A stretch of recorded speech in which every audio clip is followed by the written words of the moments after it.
मरु प्रदेश की संभावना है। 5 दिवसीय संसद सत्र चल रहा है। हो सकता है उसमें मरु प्रदेश अभी बना नहीं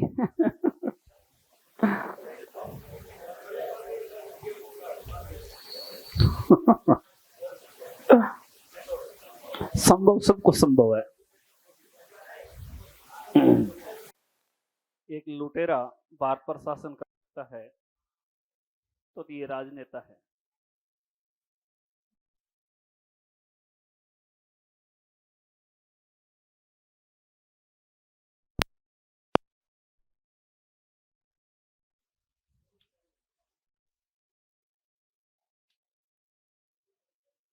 हाँ, आ जाओ विद्यार्थियों। ने पिछली क्लास में अक्षांश और देशांत संबंधित टॉपिक पढ़ा था। उससे संबंधित कोई आपका सवाल हो, कोई समझ में नहीं आया, आपने मिलाने की कोशिश की है तो दिखाओ, लाए हो तो कुछ सीटी बनाकर भेज सकते हो, नहीं तो अपन अगले टॉपिक पर बात करें। ठीक, अगला है मरु प्रदेश। हाँ, जैसा कि हमारी आशा उम्मीद है कि मरु प्रदेश एक अलग राज्य का दर्जा मिले और जिसमें अरावली के पश्चिमी क्षेत्र है वो उसमें शामिल हो। तो आपके सामने दिखाई दे रहा जो सीन है वो मरु प्रदेश का ही है। मरुस्थल हमारा आज का टॉपिक है, मरुस्थल संबंधित। जो आपके सामने दिखाई दे रहा है वो उष्ण कटिबंधीय मरुस्थल है। हम मरुस्थलों की बात करें तो शीतोष्ण कटिबंध के मरुस्थल भी है और उष्ण कटिबंध के भी मरुस्थल है। मरुस्थल का मतलब ये है कुल मिलाकर के वहाँ वर्षा 25 सेंटीमीटर से कम होती हो, वो एरिया मरुस्थल के अंतर्गत आता है।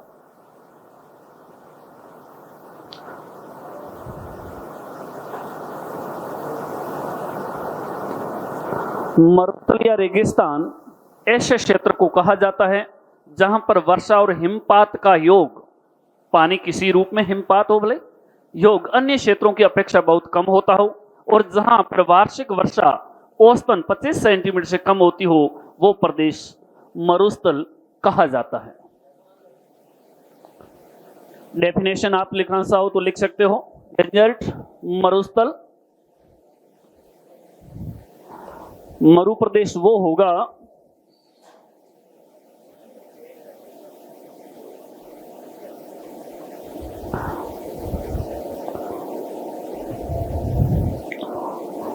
मरुस्थल या रेगिस्तान ऐसे क्षेत्र को कहा जाता है जहां पर वर्षा और हिमपात का योग अन्य क्षेत्रों की अपेक्षा बहुत कम हो, जहां पर वार्षिक औसतन वर्षा 25 सेंटीमीटर से कम होती हो, वो मरुस्थल है या वहां मरुस्थल का विकास होता है। हिमपात आपके लिए शायद नया शब्द हो सकता है। हिमपात का मतलब जो ओलावृष्टि होती है तुषार के रूप में, वेंजिंग के रूप में या धुंध के रूप में या ओस के रूप में, जिस प्रकार के जो पानी की मात्रा मिलती है वो हिमपात के रूप में है। राजस्थान में इसे मावट के रूप में अच्छी तरह से जानते हैं। मावट पश्चिमी राजस्थान में होने वाली शीतकालीन वर्षा है जो पश्चिमी विक्षोभ से होती है। पश्चिमी विक्षोभ है वो भूमध्य सागर से आर्द्रता ग्रहण करके लाते हैं और पश्चिमी विक्षोभ है ये जेट स्ट्रीम पवनों का एक भाग है। जेट स्ट्रीम पवनें हैं जो पूरी पृथ्वी पर 80 किलोमीटर की ऊंचाई पर पश्चिम दिशा से पूर्व की दिशा की ओर चलती है। जेट स्ट्रीम पवन की खोज 6 अगस्त और 9 अगस्त 1945 को हुई थी, जब अमेरिका ने जापान पर अटैक किया था। उस समय जब लौटते वक्त उनकी वायुयान की गति है वो बढ़ गई थी, उसी समय रिसर्च हुआ था और उस समय जेट स्ट्रीम पवनों की खोज हुई थी, वही जेट स्ट्रीम है। मरु प्रदेश को कितने भागों में बांटा जाएगा? 2 प्रदेशों में, गर्म रेगिस्तान, ठंडे रेगिस्तान। गर्म रेगिस्तान में सहारा मरुस्थल अफ्रीका का, जो सबसे बड़ा मरुस्थल है रेगिस्तान, गर्म रेगिस्तान का, अफ्रीका के किस भाग में है? अफ्रीका के लगभग 11 देशों में है। कितने देशों में है? 11 देशों में। ये अफ्रीका है। अफ्रीका का ये जो एरिया है, उत्तरी अफ्रीका का, उत्तरी अफ्रीका आगे आगे सब बताऊंगा विस्तार से, लगभग 11 देशों में फैला हुआ है, सबसे बड़ा है। और ठंडे रेगिस्तान की बात करें तो अंटार्कटिका मरुस्थल सबसे बड़ा है। ठंडे में भी बड़ा है। दुनिया का सबसे बड़ा मरुस्थल पूछा जाता है तो आपको ठंडे रेगिस्तान का ही लिखना है, अंटार्कटिका मरुस्थल। यदि ऑप्शन में ये नहीं है तो आप इसको सही मानोगे, वरना ये दोनों ऑप्शन में मिले हुए हैं तो आपको अंटार्कटिका ही सही करना है। इस बात का विशेष ध्यान रखना आप लोगों को। गोबी मरुस्थल अधिकतर भाग मंगोलिया में है, कुछ भाग चाइना में है। थार मरुस्थल भारत और पाक में, जो अपन राजस्थान में रह रहे हैं वही इलाका है। तो इससे संबंधित कोई क्वेश्चन गलत नहीं होना चाहिए। आपसे पूछा जाए दुनिया का सबसे बड़ा मरुस्थल कौन सा है, तो कौन सा होगा? दुनिया का सबसे बड़ा मरुस्थल अंटार्कटिका। दुनिया में सबसे बड़ा गर्म मरुस्थल सहारा। दुनिया में ठंडा मरुस्थल सबसे बड़ा अंटार्कटिका। और भी उदाहरण है ठंडे और गर्म के, आगे आपको एक साथ में बता दिए जाएंगे, लिखिएगा। इससे संबंधित कोई दिक्कत हो तो पूछ लेना हो भैया। विश्व का मानचित्र होगा, उसमें भी समझाएंगे आपको।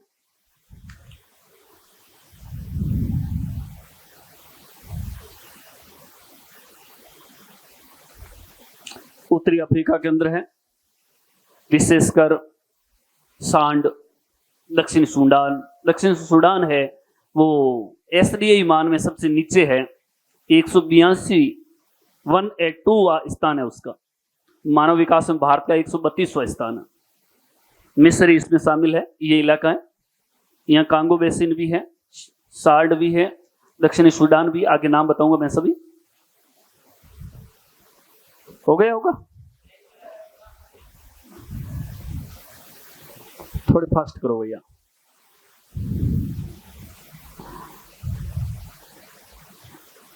विशेषकर आपको याद रखने की वार्षिक वर्षा कितनी होनी चाहिए? 25 सेंटीमीटर। और ध्यान रहे 250 mm, ऐसा भी लिखे तो भी सही है, मिलीमीटर। मैंने एक बार ऐसा क्वेश्चन गलत कर लिया था, तब मुझे ये दर्द हो रहा। आज भी सभी को बता रहा हूं कि हम जल्दी में होते हैं तो देखते हैं सेंटीमीटर, तो देखते हैं 250 तो है ही नहीं, जल्दी में थे। कई ज्योग्राफी के क्वेश्चन आए 2-3 क्या है हमारे लिए, तो जल्दी में थे कर लिया। अरे फिर ढंग से देखो भाई, गलत कर लिया, इसलिए कह रहा हूं आपको। रेगिस्तान में पाई जाने वाली वनस्पति को क्या कहते हैं? मरुदभिद, जीरोफाइट। ये परीक्षा में पूछा गया है, एसएससी की परीक्षा में। जीरोफाइट ये लिखा हुआ होगा, अधिकतर जो लिखा हुआ जीरोफाइट आया था। ध्यान दें किस प्रकार की होती है, देखिएगा डायग्राम के अंदर। मरुभिद, जीरोफाइट वे पौधे हैं जो बहुत सूक्ष्म स्थानों में जीवित रहने में सक्षम होते हैं।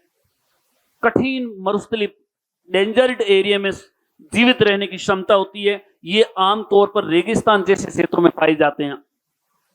इनकी क्या क्या विशेषता होगी देखिएगा। और अपन यहाँ के ही हैं तो फिर इसमें ज्यादा अपन को जानने की जरूरी नहीं है। कांटेदार वनस्पतियां होती है। आपने कभी राजस्थान के अंदर बाड़मेर जिले के अंदर पत्तियां उठा करके देखी होगी, तो ऊपर से जितनी भी पत्तियां हैं वो चिकनी होगी और नीचे से खुरदरी होगी। ऐसा क्यों होता है? जबकि आप भूमध्य रेखा या डॉल ड्रम पेटी या हिमालय क्षेत्र की वनस्पति देखोगे तो वो ऊपर से खुरदरी होगी, नीचे से चिकनी होगी। ऐसा क्यों होता है? क्योंकि मरुस्थल में इनको वर्षा की जरूरत है, पानी की जरूरत है, तापमान की जरूरत नहीं है। इसलिए ऊपर से जितनी भी प्रकाश आएगा तो ऊपर से जो पत्तियां चिकनी होगी तो उसमें एलिबिडो ज्यादा होगा। एलिबिडो जिसको अपन कहते हैं धवलता। धवलता का मतलब है परावर्तित होना। साइंस के स्टूडेंट हो तो इस बात को समझेंगे। परावर्तित होना, जैसे आपने कई बार एहसास किया होगा कि व्हाइट कपड़े पहन करके आप चलते हो तो आपको गर्मी कम लगती है, और यदि ब्लैक कपड़ा पहन रखा है तो गर्मी ज्यादा लगेगी। इसका मतलब है व्हाइट कपड़ों के अंदर एलिबिडो होता है और ब्लैक में कम होता है एलिबिडो, यही विशेषता है। तो इसमें अधिकतर पत्तियां वो किस रूप में होगी? कांटेदार में, नोकीली पत्तियां होगी और गहरी जड़ें होगी। इसके कुछ उदाहरण हैं जो आपके सामने, खजूर अत्यधिक, जो मुख्य रूप से और भी है, बबूल वगैरह और भी है, खेजड़ी भी इसमें आ सकती है। आपको मुख्य रूप से इस पर जोर देना, जीरोफाइट, ये विशेषता अपन नहीं कभी गलत नहीं करेंगे। गलत किसको करेंगे? मरुभिद, जीरोफाइट, ध्यान रखना। इंग्लिश में भी ध्यान रखें, जीरोफाइट।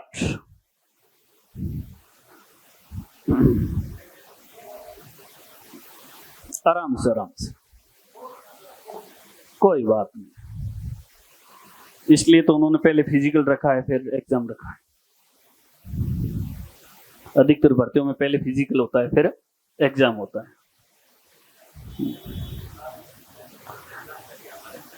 अच्छा, थोड़ी जल्दी करो। इसमें जीरोफाइट विशेष याद रखना आपको, जीरोफाइट, मरुभिद।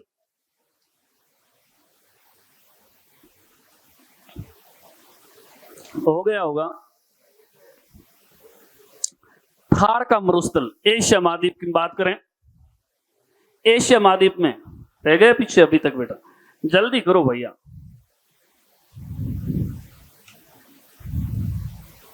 टाइम मोस्ट टाइम है।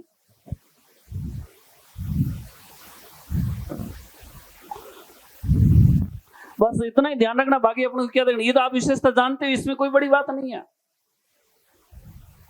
इसमें कौन से अपन ही गलत करेंगे तो फिर सही कौन करें? हिमालय वाले थोड़ी करेंगे। हाँ, थार मरुस्थल ये भारत पाकिस्तान की सीमा पर स्थित है। भारत का सबसे बड़ा मरुस्थल है और दक्षिणी एशिया का भी सबसे बड़ा मरुस्थल है। पाकिस्तान में थार के मरुस्थल को के भाग को क्या कहा जाता है? ये परीक्षा में पूछा गया है क्वेश्चन, ध्यान दें, ये परीक्षा में पूछा गया क्वेश्चन है। शायद बिफोर लास्ट ईयर एग्जाम में पूछा गया था, ऐसा कुछ था पुलिस वाली में। क्या कहते हैं? सोलिस्तान। राजस्थान और भारत में क्या कहते हैं? थार। और इसी को पहले थाल के रूप में जानते थे, थाल, लेकिन ये अब शब्द नहीं है, थार है। ठीक है। और पाकिस्तान में इसी भाग को क्या कहते हैं? सोलिस्तान। विशेष शब्द यही है। बाकी दक्षिणी एशिया का सबसे बड़ा है और दुनिया का सबसे बड़ा आबादी वाला भी है, यह भी आप लिख सकते हो।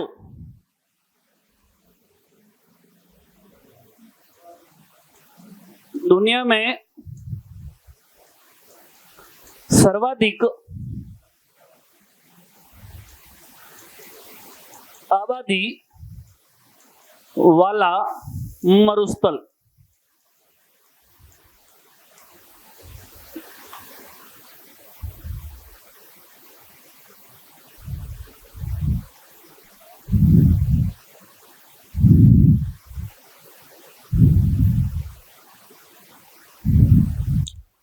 कहाँ आया हुआ? लोकेशन में।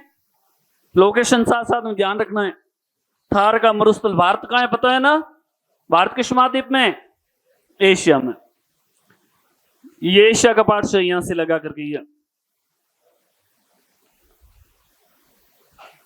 दक्षिणी पूर्वी एशिया मानोगे बेटा। अपन भारत का कुछ भाग दक्षिण पूर्वी एशिया मानते हैं, दक्षिण एशिया पाकिस्तान वगैरह उसको रखते हैं। ये राजस्थान है। राजस्थान के अंदर भी अपन मरु प्रदेश के भी हाल ही में बात कर रहे थे, वही थार का मरुस्थल है।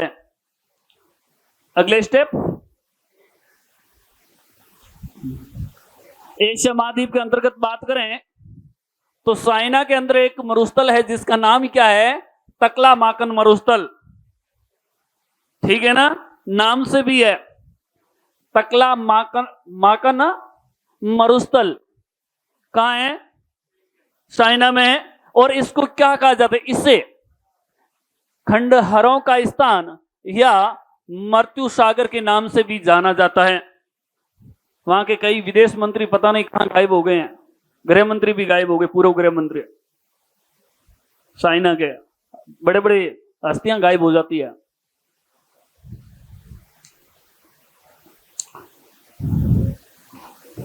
तकला माकन कहाँ है?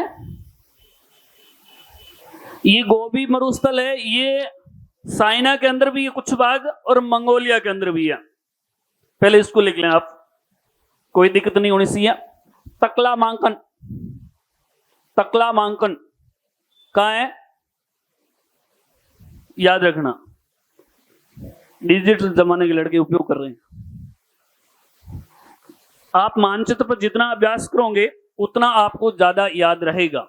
ज्योग्राफी एक ऐसा सब्जेक्ट है, मानचित्र पर अभ्यास करते रहिए, सबसे ज्यादा और अच्छा हथियार है आपके पास में। बढ़ाऊं?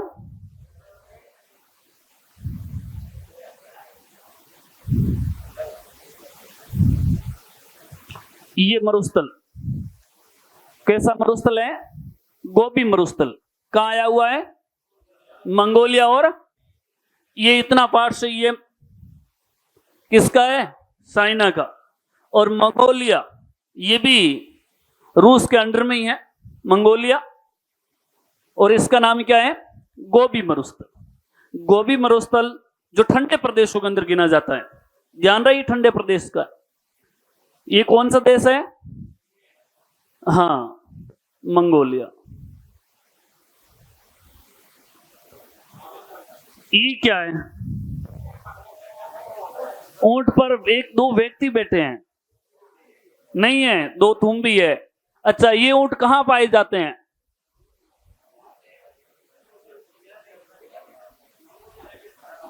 आएगा आएगा, बताएंगे आपको। ये भी रेगिस्तान के अंदर ही है।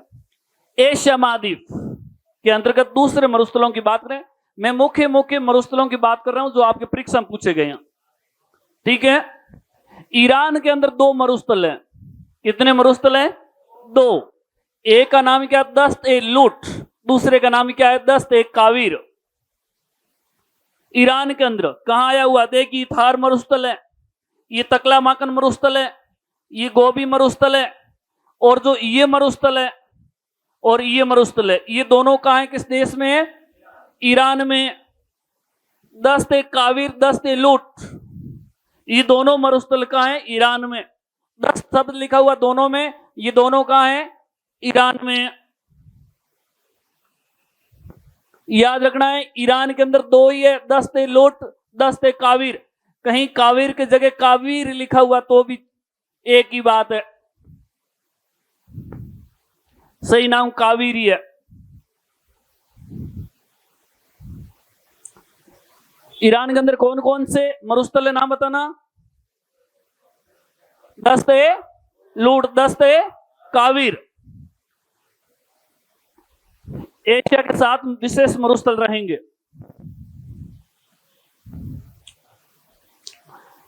तुर्कमेनिस्तान के अंदर एक मरुस्थल है जिसका नाम क्या है? कराकुम मरुस्थल। कराकुम मरुस्थल कहां है? तुर्कमेनिस्तान में। देखें मानचित्र के अंदर, ये जो ये मरुस्थल है इसका नाम क्या है? कराकुम मरुस्थल। क्यों नहीं दिखा दे? नहीं दे रहा? अच्छा, कलर सेंस कहां से होंगे?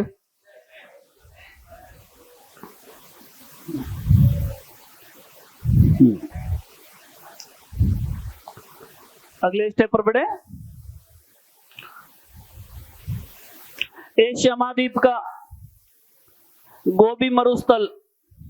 गोबी, मंगोलियाई गोबी, जिसका मंगोलिया में इसे किस नाम से जाना जाता है?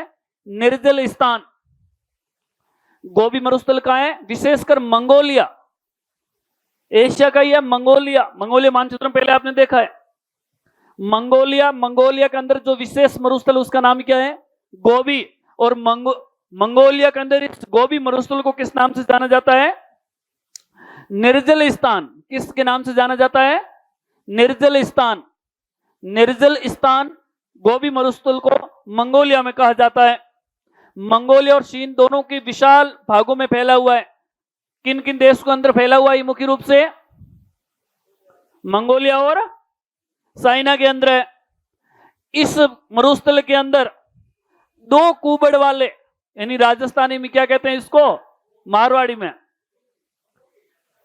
थुम्बी, हाँ राइट है, थुम्बी, दो इस प्रकार के होते हैं ऊपर से यूं। थारा ऊंट कांटा दो इला बैठे है, शेटानी कांटा आपने पढ़ा होगा, हैं? कन्यालाल सेठिया की जो कहानी थी, थारो ऊंट कांटा दो इला बैठे माने, हाँ तो इसमें वो बैठाएगी सेठानी तो गिरेगी नहीं। हाँ तो दो कुबड़ वाले, इसको आप क्या कहेंगे? बैक्ट्रियन ऊंट, जो गोबी मरुस्थल में पाए जाते हैं। दो कुबड़ वाले ऊंट, इतना ही पूछा जाता है आपके परीक्षा में, यही पूछा जाएगा दो कुबड़ वाले ऊंट किस मरुस्थल में पाए जाते हैं? दो कुबड़ वाले, कुबड़ का मतलब है तुम्बी, और ये किस मरुस्थल में पाए जाएंगे? दिखाने की जरूरत नहीं है, देख रखा है ऊंट को, ठीक है जानते ही हो, फिर भी बता देता हूं कैसे दो तुम्बी है भैया, ये देख लो। अब सेठानी को यही बिठानी है, ये 10 में से गए, पीछे से रहे 4, ये आपकी को ये बिठा दी सेठानी को, चलो है ना, ठीक।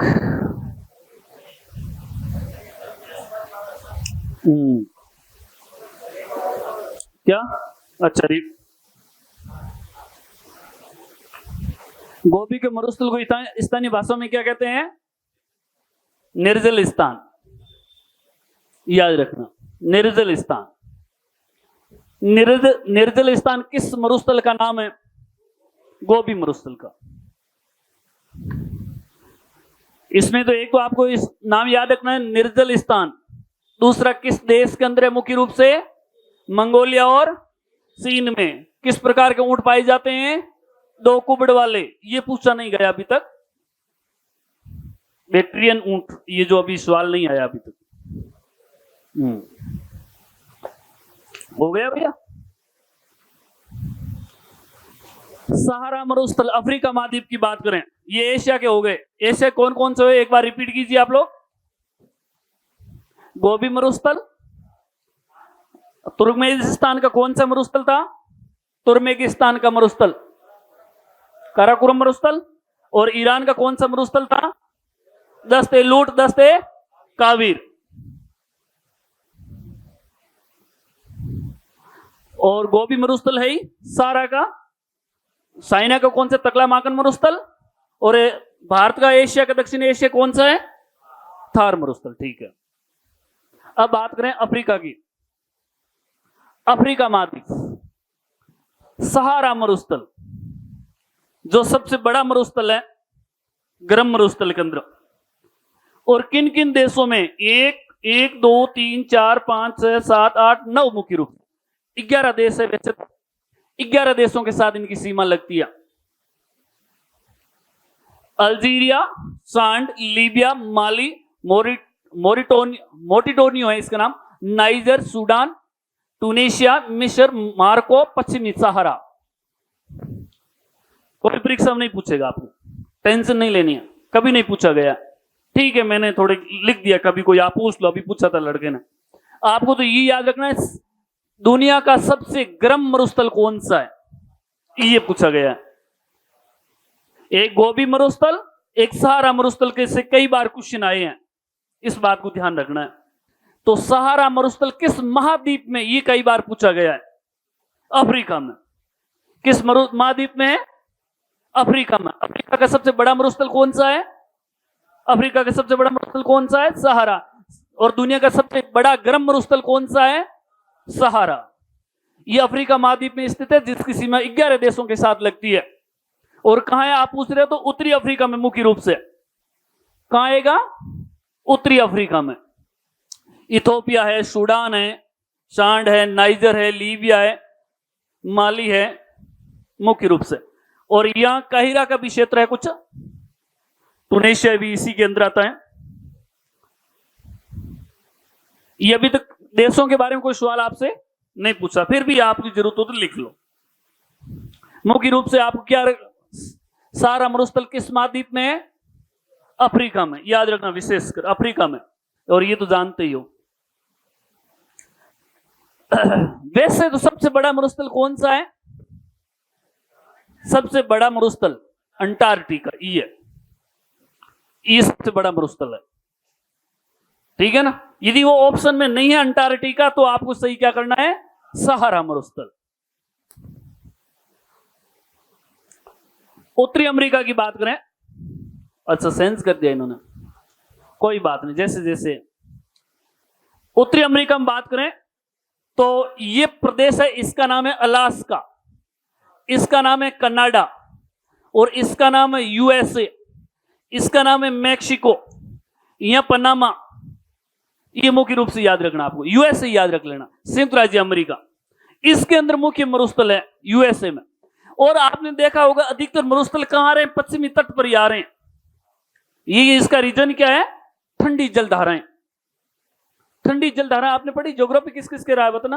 आजकल 11th और 12th में ज्योग्राफी रही है। 11th में आपने पढ़ी होगी जलधाराएं, ठीक है। तो जलधाराएं, जहां जहां ठंडी जलधाराएं चलती है, पश्चिमी तटों पर कैसी जलधाराएं चलती है? ठंडी जलधारा, गर्म नहीं, ठंडी जलधारा। जब ठंडी जलधारा चलती है भूमध्य रेखा से आने वाली, तो सभी क्या होगी?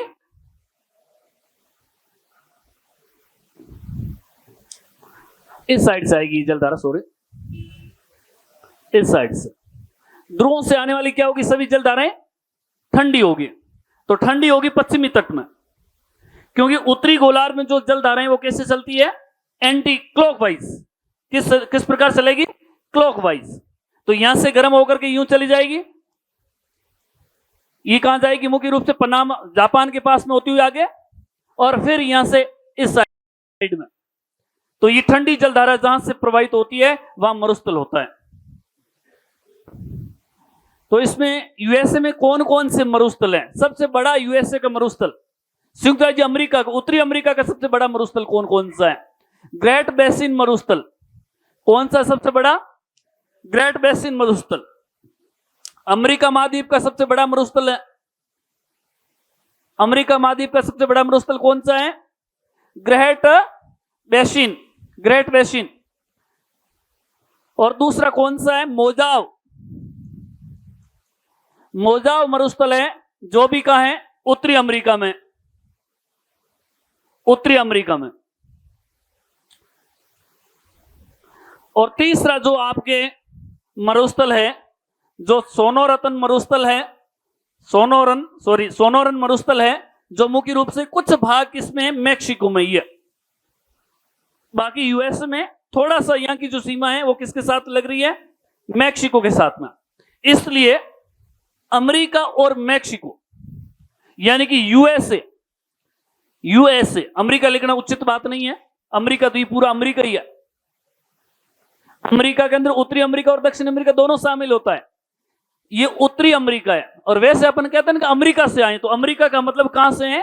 यूएसए, संयुक्त राज्य अमेरिका से। यही राजधानी इसकी, यहां शिकागो है, यहां लॉर्ड, यहां डीसी वाशिंगटन है।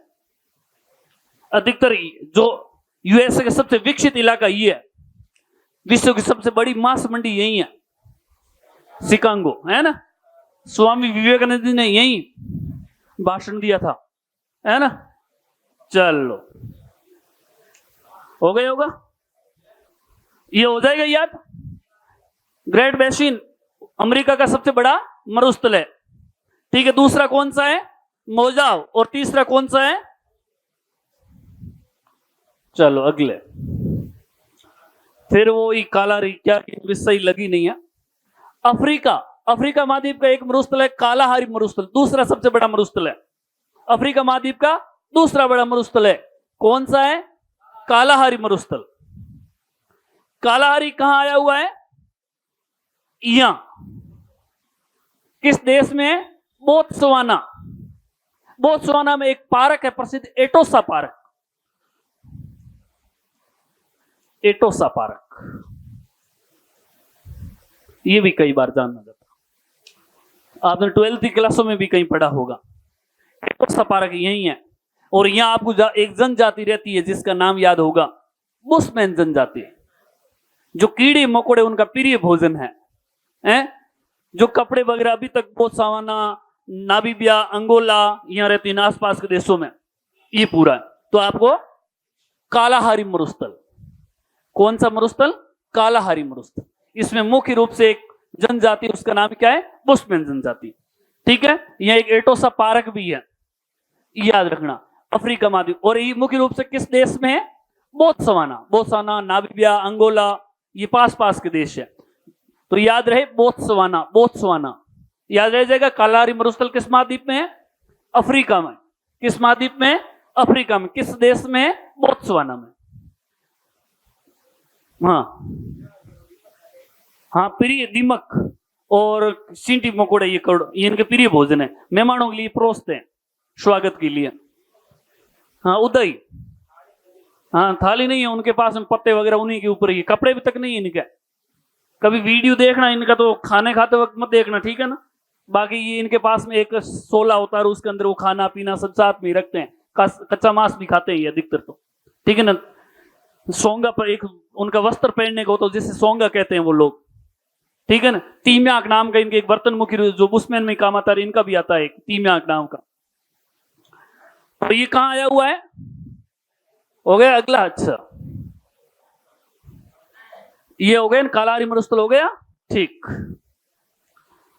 अब बात करें दक्षिणी अमेरिका के अंतर्गत अटाकामा मरुस्थल, पूछा गया परीक्षा में। अटाकामा मरुस्थल याद रखना है। अटाकामा मरुस्थल किस महाद्वीप में है? दक्षिणी अमेरिका में। अटाकामा मरुस्थल दक्षिणी अमेरिका में एकमात्र दुनिया का एकदम बिना पानी वाला, ठीक है ना, एकदम सूखा इलाका है, रेगिस्तान है। और वो किस देश में है? पहले ही आया था, इसका नाम तो आया था ना। हाँ, कौन सी रेखा गुजरती है? मकर रेखा, पढ़ा ना। हाँ, और दुनिया का सबसे लंबा अक्षांशीय विस्तार वाला है। इसका नाम क्या है? हाँ, आपने मिर्च खाई है, वो किस आकृति में है? उसकी सेम आकृति है। और उसको इंग्लिश में क्या कहोगे? इसका ही नाम, बस याद हो गया, है ना। ये देखो आकृति किस जैसी दिखाई देती है आपको? हरी मिर्च खाई है ना, उस मिर्च को क्या कहोगे इंग्लिश में? हाँ, तो इस देश का ही नाम चिली है। और इसका अक्षांशीय देशांतर भी सबसे ज्यादा है। अक्षांशीय विस्तार, देशांतरीय विस्तार सबसे ज्यादा किसका है? रूस का। देशांतरीय विस्तार सबसे ज्यादा किसका है? रूस का। हाँ, एक और मरुस्थल है जो किस देश में? इसका अर्जेंटीना में। और उस मरुस्थल का नाम क्या है? पेंटागोनिया, अर्जेंटीना। याद रहेगा, अर्जेंटीना इसी क्षेत्र का मरुस्थल है। सॉरी, ये आंतरिक मरुस्थल है। ये आंतरिक मरुस्थल है, तट पर नहीं है थोड़ा सा। अर्जेंटीना की राजधानी याद है? मोंटेविडियो। चलो ये ठीक है। और ये इस देश मोंटेविडियो, ठीक है। दक्षिणी अमेरिका का सबसे बड़ा देश कौन सा है? दक्षिणी अमेरिका का सबसे बड़ा ब्राजील। कनाडा यहां नहीं है, कनाडा उधर है। दक्षिणी अमेरिका का ब्राजील है ना। ब्राजील में सबसे ज्यादा क्या उत्पादन होता है? कॉफी, जिसे क्या कहा जाता है? फेजेंडा, है ना, वो ही है। तो अर्जेंटीना के अंदर मरुस्थल का नाम क्या है? पेटागोनिया। अर्जेंटीना, पेटागोनिया, याद हो जाएगा ना। Okay, thank you. अब अपने जो बात की है आपसे पूछे जाएगा अभी, याद कितने लोगों को हुआ है? ठंडे मरुस्थल एक साइड में गर्म मरुस्थल है। जो अभी हमने बात की है, आपको उनकी लोकेशन बतानी है, कहां आया हुआ है, ठीक है।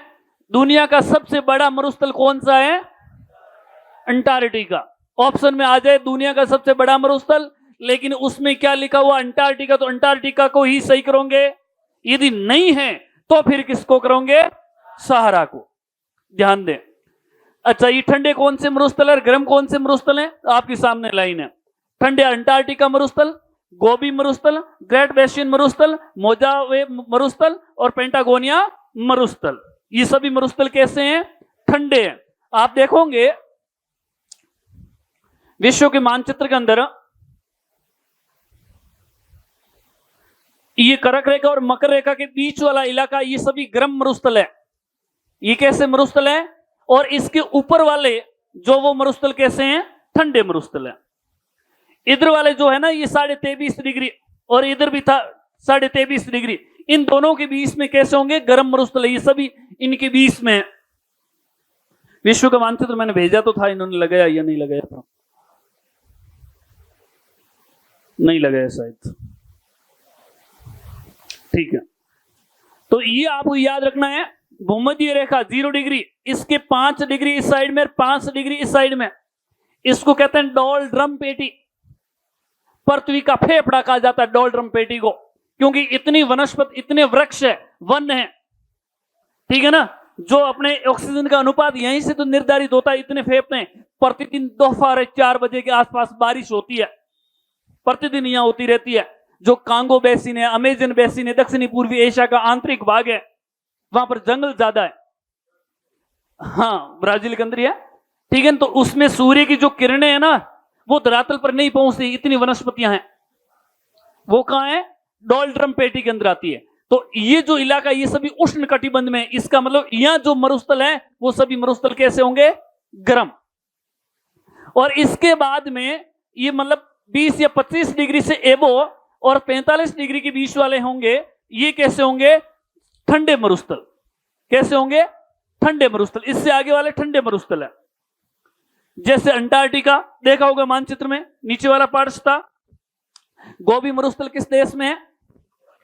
मंगोलिया, विशेष तो मंगोलिया रूस के पार्ट का था, ठंडा प्रदेश था। ग्रेट बेसिन मरुस्थल कहां था? अमेरिका। कौन सा अमेरिका? कौन सा अमेरिका? उत्तरी अमेरिका का ऊपरी भाग था, यूएसए वाला। मोजावा यूएसए वाला उत्तरी भाग है। और पेटागोनिया अभी पढ़ा था आपने, अर्जेंटीना। कहां था? दक्षिणी अब अमेरिका के अंदर। तो याद रखना ही है। याद रह जाएंगे आपको? याद है?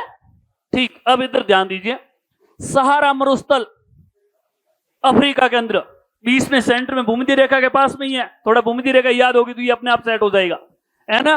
कालाहारी मरुस्थल ये भी पास में ही समझ लो, थोड़ा सा नीचे, लेकिन वो कर्क रेखा के ऊपर ही है। कर्क रेखा आपको पता है अफ्रीका के तीनों महाद्वीपों से होकर के गुजरती है। तीनों महाद्वीपों के अंदर से गुजरने वाली कौन सी रेखा है? कर्क रेखा। तो कर्क रेखा के सॉरी मकर रेखा है। कौन सी रेखा है? मकर रेखा। मकर रेखा के ऊपरी भाग में ये है कालाहारी मरुस्थल, है ना। कालाहारी अफ्रीका महाद्वीप में कितनी रेखाएं गुजरती है? 1, 2 और 3।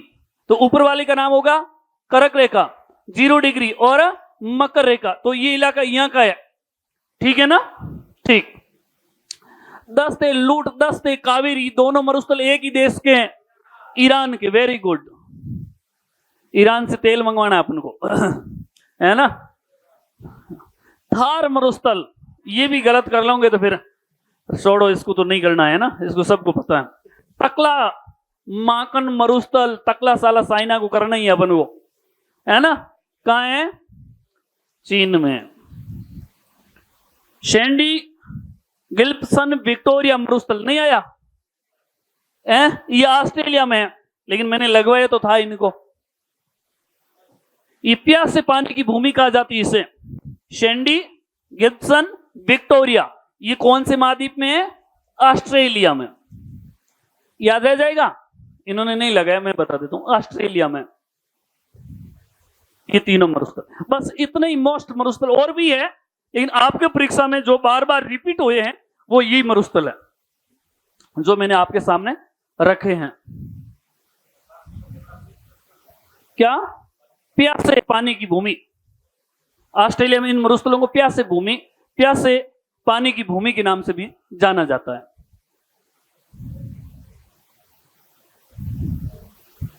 ऑस्ट्रेलिया में डाउन्स, ऑस्ट्रेलिया इज डाउन। मानचित्र में कहां है? नीचे है। चलो फिर भी बीच में आएगा तो हम देख लेंगे कुछ इंपॉर्टेंट बात।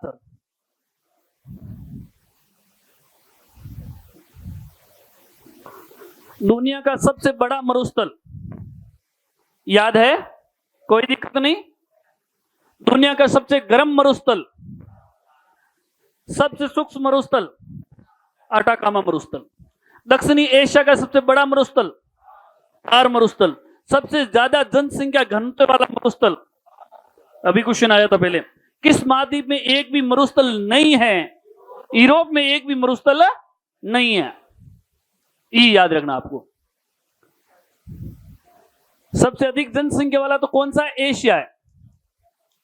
एशिया के बाद में कौन सा है? अफ्रीका है। अफ्रीका के बाद में कौन सा है?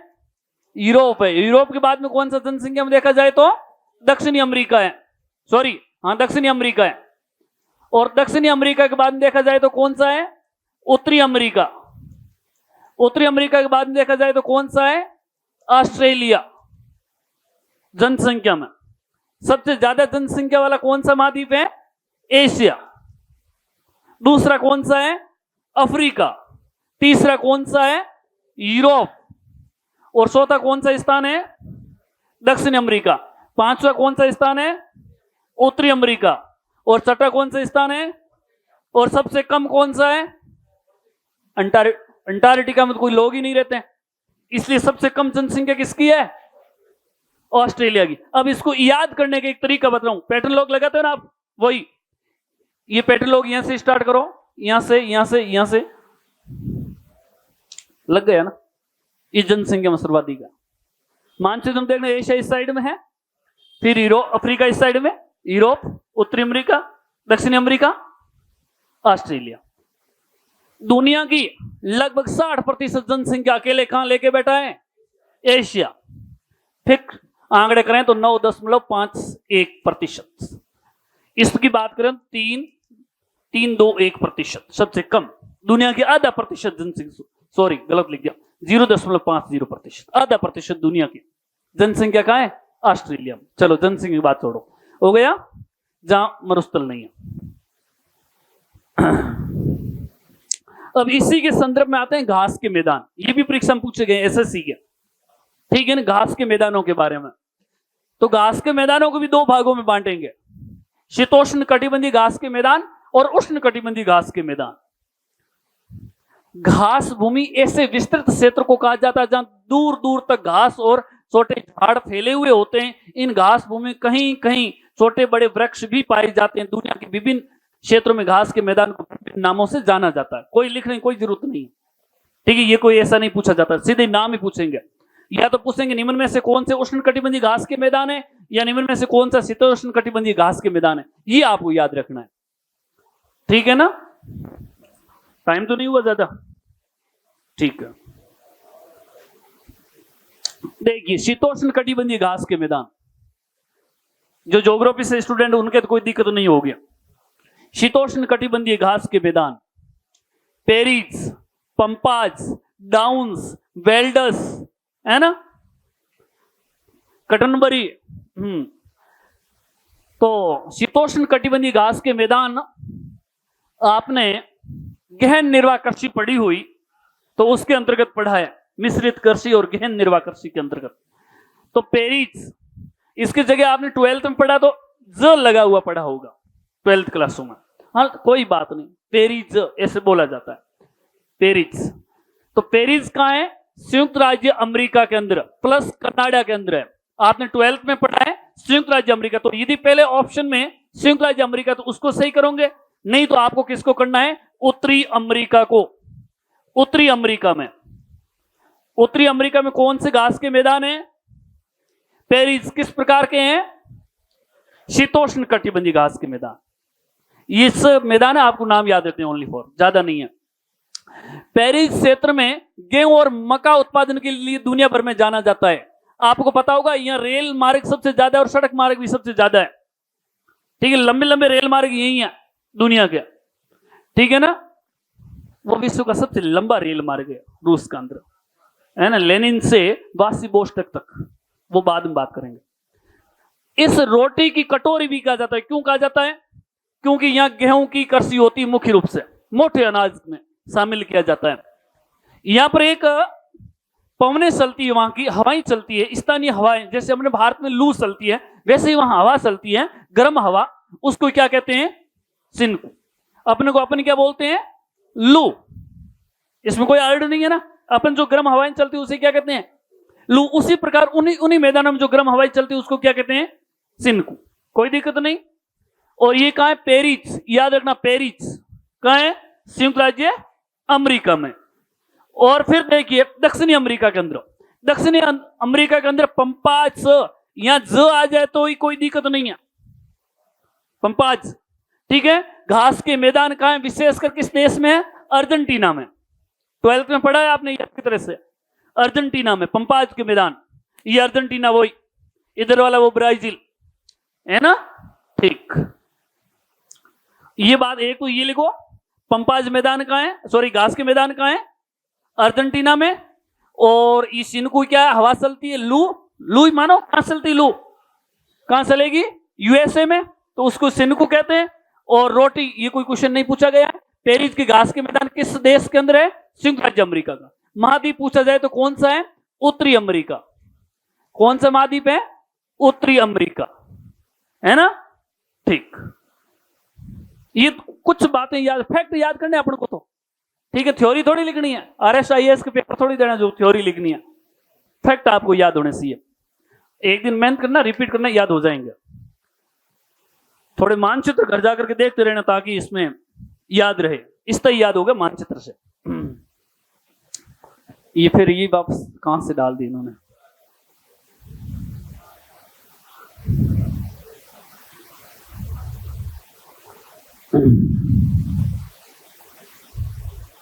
शीतोष्ण कटिबंधीय घास टॉपिक चल रहा था।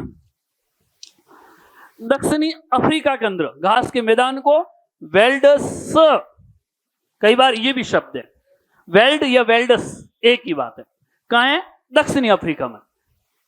यहां एक देश है जिसका नाम क्या है? दक्षिणी अफ्रीका। दक्षिणी अफ्रीका के शीतोष्ण कटिबंधीय घास के मैदानों को क्या कहते हैं? आप नहीं लिखो तो कोई बात नहीं, बाद में पूरा इसके एक सारांश समरी दे दूंगा पीछे, ठीक है। समरी दे दूंगा, वो फैक्ट जो दक्षिणी अफ्रीका है उसके अंदर घास के मैदान है, उसको क्या कहोगे? वेल्डस। याद रखना, वेल्डस। और ऑस्ट्रेलिया में डाउन्स। ऑस्ट्रेलिया मानचित्र में देखो तो सबसे नीचे क्या डाउन है, तो इसलिए डाउन्स ऑस्ट्रेलिया के अंदर है, उसका नाम क्या है? डाउन्स। और न्यूजीलैंड, न्यूजीलैंड आपने पढ़ा होगा कि एकमात्र ऐसा देश है जिसमें देश में दूध के लिए पाइपलाइन की व्यवस्था कर रखी है, पढ़ा है ना। तो वही न्यूजीलैंड है और उसके अंदर घास के मैदान है, उसको क्या कहते हैं? कैटनबरी। कैटनबरी, कैटनबरी, कैटनबरी। न्यूजीलैंड के अंदर जो घास के मैदान उसको क्या कहोगे? कैटनबरी। ऑस्ट्रेलिया में उसे क्या कहोगे? डाउन्स। दक्षिण अमेरिका उसे क्या कहोगे? वेल्डस। और अर्जेंटीना उसे क्या कहोगे? पंपाज। और उत्तरी अमेरिका में उसे क्या कहोगे? पेरिस। और एशिया में उसे क्या कहोगे? स्टेपीज, है ना।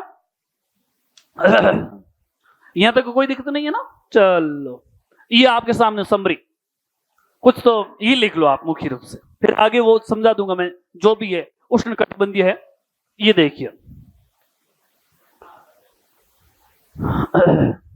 इसको याद करना मुख्य रूप से, ये परीक्षा में पूछा जाएगा फैक्ट। बाकी तो समझाने के लिए मानचित्र के द्वारा कहां थे।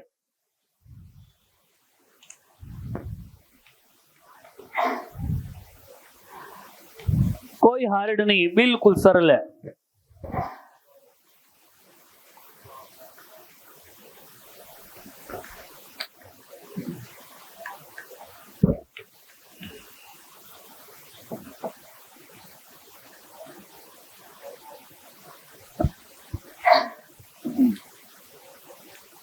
इसमें एक आपके नाम, ये आवाज नहीं आ रही है? आ रही। ई नाम अलग हो गया होगा, ये निजी नाम है, पर्सनल नाम है हंगरी का, है ना। ये स्टेपीज जो घास के मैदान है उसके किस पार्ट्स का नाम है? एक नाम आता है यूरेशिया।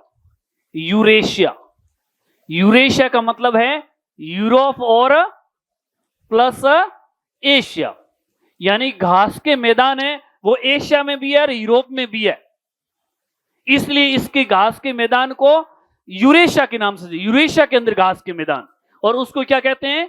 स्टेपीज। स्टेपीज घास के मैदान क्या कहते हैं? स्टेपीज। इसका जो इस साइड का जो भाग है ये किस देश में आता है? हंगरी में। किस देश में आता है? हंगरी में।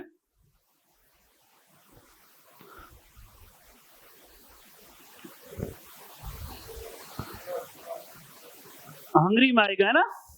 इसलिए हंगरी में जो घास के मैदान है उसका नाम क्या होगा? पुस्ताज। पुस्ताज।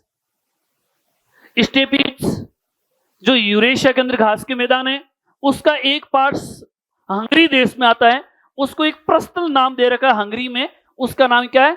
पुस्ताज। पुस्ताज। बाकी आपने ये सब पढ़े हैं। इधर थोड़ा ये आपके सिलेबस में नहीं थे, जहां मैंने कहीं पढ़ा है तो वहां ये लिखवाए जरूर है भाई, ऐसे कंपटीशन आते मैंने 12th में भी लिखवाए, ठीक है ना? तो ये कैसे है? उष्ण कटिबंधीय, ये शीतोष्ण कटिबंधीय। तो वही बात करें अपन, भूमध्य डिग्री 23.5 डिग्री, 23.5, इसके 20 वाले तो कैसे हो जाएंगे? घास के मैदान उष्ण कटिबंधीय। इससे इस साइड के जो इलाका है, इस साइड का जो इलाका है वो कैसे होंगे? शीतोष्ण कटिबंधीय। और 20 वाले उष्ण कटिबंधीय, यहां के इस साइड वाले होंगे वो कैसे होंगे? उष्ण कटिबंधीय घास के मैदान। तो दक्षिणी अमेरिका के अंदर लानोज जो किस प्रकार का मरुस्थल है, सॉरी किस देश के अंदर आता है? वेनेजुएला में। कंपाज या कंपोज एक ही बात है, कई बार कंपाज भी लिखा होता है। कंपाज या कंपोज किस देश में है? ब्राजील में। दक्षिणी अमेरिका का सबसे बड़ा देश ब्राजील, उसी के अंदर है, ठीक है। सवाना अफ्रीका के अंदर, जो पहले आपने क्या पढ़ा था? Downs, sorry welds. वेल्डस कैसा था? शीतोष्ण कटिबंधीय। कैसा था? शीतोष्ण। तो ये कैसा है? उष्ण। सवाना कैसी है? उष्ण। ये ध्यान रखना, सवाना वाला क्वेश्चन पूछा है कई बार परीक्षा में, सवाना वाला कई बार परीक्षा में पूछा गया क्वेश्चन है, ध्यान दें, ठीक है ना? और फिर है पटाना। किसको? श्रीलंका को। किसको पटाना है? क्योंकि वो किसके साथ जा रहा है? चाइना के साथ। इसको पटा लो टाइम पर, नहीं तो अपन को समुद्र से घेर लेंगे। हाँ, तो इसको भी याद कर लोगे, याद है कहते, है ना? चलो।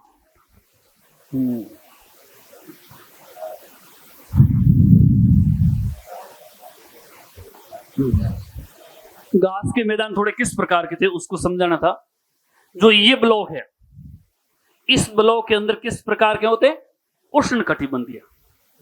और फिर इस रेखा से ऊपर वाले और ये नीचे वाले ये कैसे होते हैं? शीतोष्ण कटिबंधीय घास के मैदान। समझ आ रहा है ना? जो अभी आपने सवाना पढ़े हैं, लानोज पढ़े हैं, वो कहां होंगे? इसके इलाके हैं इधर वाले, वो कैसे होंगे? सभी किस प्रकार के होंगे? उष्ण, सॉरी शीतोष्ण। और इधर वाले भी कैसे होंगे? शीतोष्ण। अब यहां कौन सा आपने पढ़ा है? याद कीजिए, पेरिज शीतोष्ण कटिबंधीय। और यहां क्या पढ़ा है? स्टेपीज। और हंगरी के अंदर पर्सनल आपने क्या पढ़ा है? पुस्ताज। अच्छा, इधर बात करें, इधर आपने एक अर्जेंटीना के अंदर क्या पढ़ा है? पंपाज। पंपाज। इधर अफ्रीका के अंदर क्या पढ़ा है? वेल्डस। और इधर ऑस्ट्रेलिया में क्या पढ़ा है? डाउन्स। और न्यूजीलैंड में क्या पढ़ा है? कैटनबरी। पढ़ा है नहीं? ये याद हो जाएगा, है ना? सवाना कहां रखा देखिएगा, सवाना मरुस्थल। ये कैसा मरुस्थल है? उष्ण कटिबंधीय। कैसा मरुस्थल है? सॉरी, घास का मैदान कैसा है? उष्ण कटिबंधीय। क्योंकि ये भूमध्य रेखा के अंदर आ रहा है, भूमध्य रेखा यहां से गुजर रही है, इसके इस साइड में, इस साइड में आएगा कि नहीं आएगा? इसके बीच में। तो इसके बीच में होगा, वो सभी क्या हो जाएंगे? उष्ण कटिबंधीय। ये देखिए, ये वेनेजुएला क्या है? लानोज। और ये ब्राजील के अंदर घास के मैदान क्या नाम है? कंपोज। ये कंपाज, हाँ कंपाज भी नाम है। और विशेषकर ये कौन सा हमारा पड़ोसी की तो पटाते हैं, दूर के तो कौन पटाए? तो पटा लो, किसको? श्रीलंका को।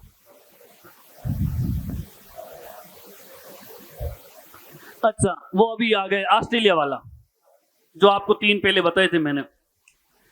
ग्रेट सैंडी मरुस्थल, गिब्सन मरुस्थल, ग्रेट विक्टोरिया, ये तीनों मरुस्थल कहाँ है? ऑस्ट्रेलिया में। बताया था ना आपको? ठीक। कोई कालांश ले रहे हैं या फिर